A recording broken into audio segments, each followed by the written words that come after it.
Co gallo da celebración do Día Mundial dos Bosques, o que convén lembrarlle a todos os cidadáns é que os bosques non basta con conservalos un día ao ano, hai que traballar durante os 365 días para ter uns bosques sans, uns bosques que non sufran os incendios forestais, que sexan diversos e axuden a manter a nosa biodiversidade e tamén a nosa riqueza e o noso paisaxe tradicional.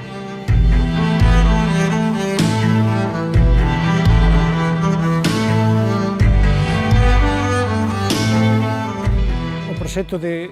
repoboación forestal con especies autóctonas do Concello de Santiago de Compostela en Santa Cristina de Fecha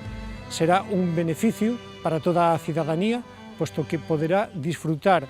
a medio prazo dun bosque autóctono, dun parque forestal que servirá de área de lecer a todos os cidadáns, permitíndolle disfrutar da natureza e achegarnos a ela.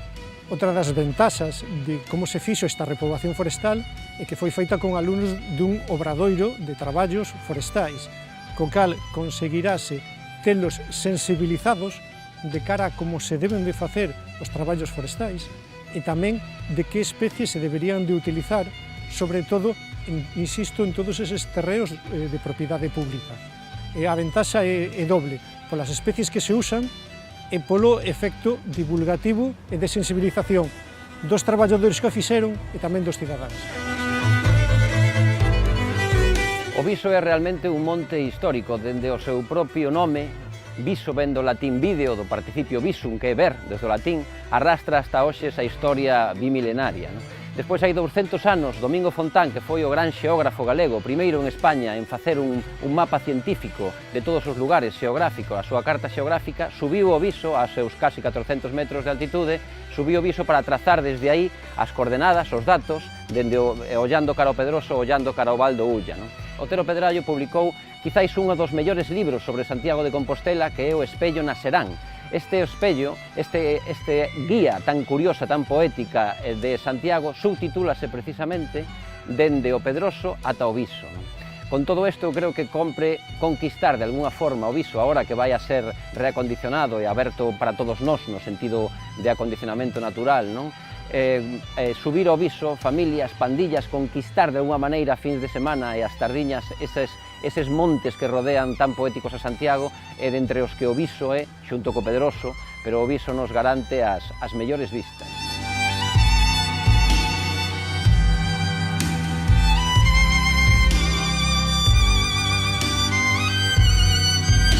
O proxecto de repoboación forestal executouse na parroquia de Santa Cristina de Fecha, nas abas que dan xa ao río Tambre, fíxose un desbroce selectivo, conserváronse as árbores autóctonas e algún piñeiro que polo seu tamaño convén conservar de cara a ese parque forestal, e respectouse unha zona onde hai un castro para evitar todo tipo de danos ao patrimonio arqueolóxico. Como un exemplo do que se debe facer, porque non poucos castros de Galicia foron destrozados por traballos de reforestación, nomeadamente con eucaliptos. Despertei e non o vi, por máis que soñara creo. En Galicia, as masas puras e mixtas de eucalipto, unha especie exótica e invasora, son as formacións que dominan a paisaxe forestal. Nestas condicións, o feito de que un concello como de Santiago de Compostela decida facer unha repoboación con especies autóctonas nunha parcela propiedade municipal é unha magnífica idea, tanto polo feito en como foi realizada cun obradoiro de traballo forestais, como polo feito de que, sendo a capital de Galicia, dará exemplo de cara ao resto dos concellos e tamén aos cidadáns do que é mellor facer para xestionar os terreos públicos. Os montes de Santiago son moi peculiares. Os cumios que rodean a cidade son os cumios que conclúen pelados, sin arboreda. Na súa subida sí que é unha idea fantástica poder repoboalos.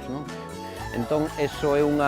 vai garantir que esas dúas principais subidas ao Viso, que son a subida do leste por Aríns ou a subida desde o Gallás, que agora se pode facer con un pouco máis de facilidade polo oeste, pois sexan subida con sombras,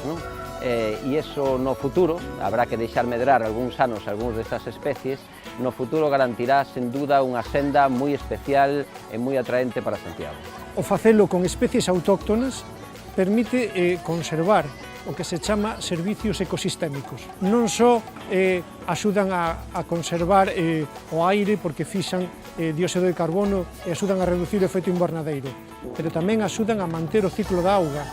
en un escenario de cambio climático no que cada vez haberá máis secas. O feito de que eso se permita conservar sempre nos dará máis calidade de vida porque todos dependemos precisamente dese ciclo da auga.